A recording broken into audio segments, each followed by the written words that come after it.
गर्मियाँ चालू होते ही हमें कुछ एकदम ठंडा ठंडा खाने का मन करता है। और उसमें भी अगर आपको कोई ठंडी ठंडी चोकोबार आइसक्रीम खिला दे भाई, तब तो मज़ा ही आ जाता है।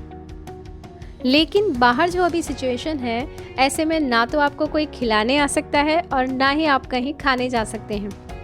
लेकिन हाँ, आप इसे घर पे ज़रूर बना सकते हैं, और वो भी सिर्फ 5 इंग्रेडिएंट्स से जो इजीली आपके घर में अवेलेबल होते हैं। Hi guys, this is Preeti from story of spices, और आज हम बनाएंगे हम सबकी फेवरेट चोकोबार आइसक्रीम, और वो भी सिर्फ 5 चीज़ों से, और जिसके लिए ना हमें मोल्ड्स चाहिए ना हैंड मिक्सचर।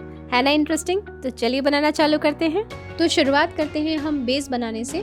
तो इसके लिए मैंने यहाँ पे डेयरी बेस व्हिप क्रीम लिया है। आपको ध्यान ये रखना है कि आप कोई भी क्रीम ले सकते हैं, लेकिन वो सिर्फ और सिर्फ डेयरी बेस होना चाहिए।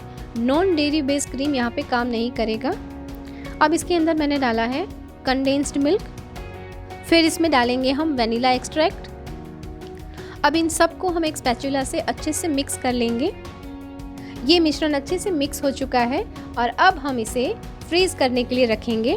अब क्योंकि हम इस रेसिपी में मोल्ड्स का यूज़ नहीं कर रहे हैं, तो मैंने यहाँ पे केक बनाने का जो स्क्वायर टीन होता है वो लिया है, और उस टीन को मैंने पार्चमेंट पेपर से लाइन कर दिया है।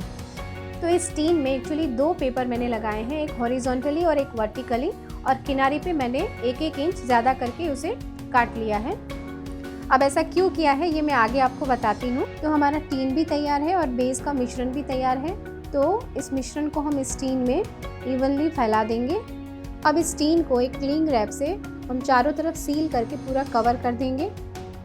अगर आपके पास ऐसा स्क्वायर टीन नहीं है तो प्लास्टिक का जो स्क्वायर डब्बा आता है वो भी आप यूज़ कर सकते हैं, लेकिन उसे आपको पार्चमेंट पेपर से लाइन करना है, ये मत भूलिएगा, ताकि आप आसानी से उसको अनमोल्ड कर सकें। और अब इस टीन को हमें कम से कम 5 से 6 घंटे के लिए फ्रीज़र में सेट होने के लिए रख देना है।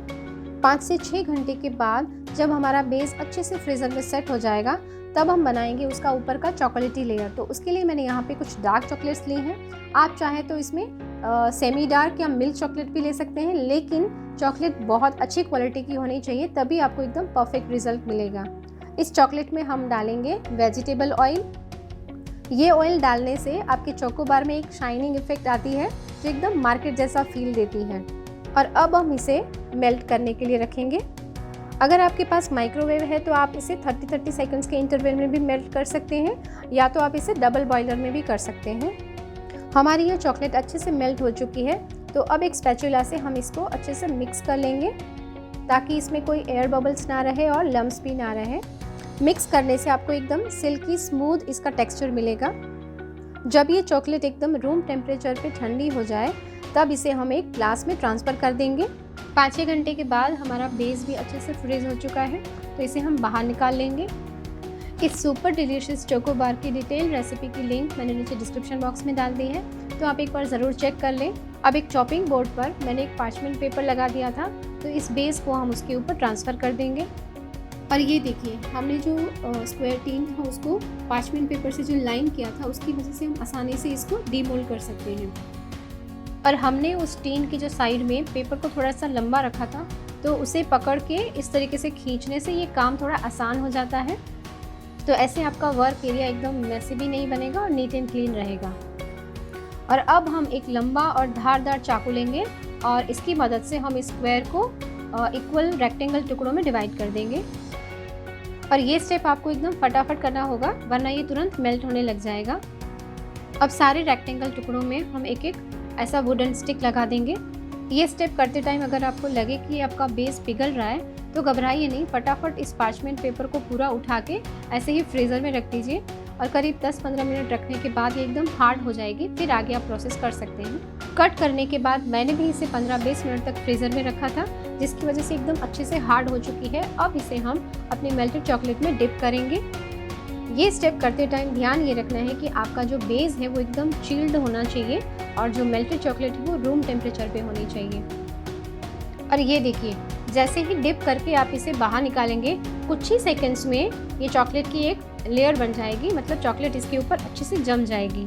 ये तभी ही होगा जब आपका चॉकलेट रूम टेम्परेचर पे और आइसक्रीम का बेस एकदम चिल्ड होगा। इसी तरीके से हम बाकी सारी चोकोबार भी बना लेंगे, लेकिन सबसे ज़रूरी बात, एक ही टाइम पे एक ही चोकोबार आपको करनी है।